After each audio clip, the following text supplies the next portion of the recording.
Bonjour, au menu la nouvelle Skoda Citigo, la BMW M5, des jolies filles pour Need for Speed et Yvan Muller en drift dans la Camaro. Il y a 2 semaines, Volkswagen présentait la Up, c'est maintenant au tour de Skoda de dévoiler sa version de la citadine, la Citigo.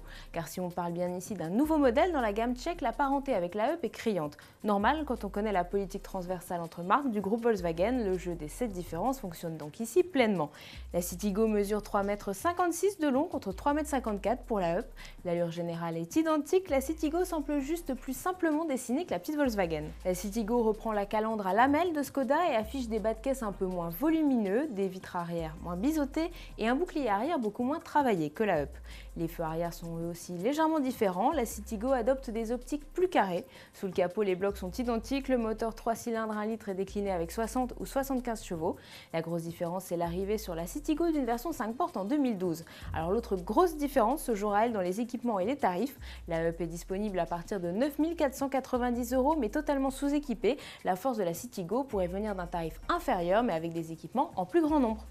BMW dévoile une toute nouvelle vidéo de la M5. Alors même si on la connaît par cœur, la sportive est magnifique dans un Los Angeles nocturne.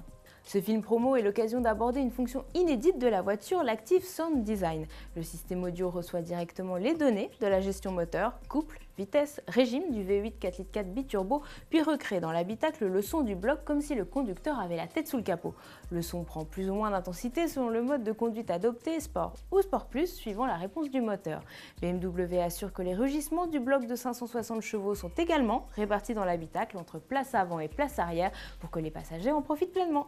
Le dernier trailer pour Need for Speed The Run met en scène lui des 370Z et 2 mannequins du Sport Illustrated Swimsuit Issue.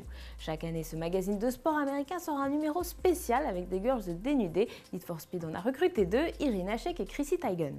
Les ingénieurs du jeu les ont ensuite parés de capteurs de mouvement et leur ont fait rejouer les poses lascives en maillot de bain. Mais comme nous sommes quand même dans un jeu de voiture, les 2 créatures ont aussi pris virtuellement toujours le volant des Nissan. Need for Speed The Run sortira fin novembre en France.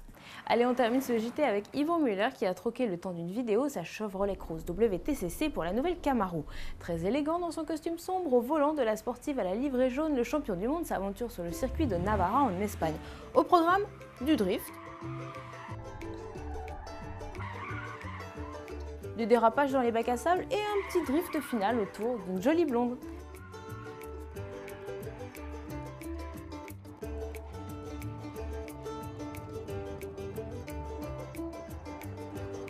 Allez, à demain sur autoplus.fr.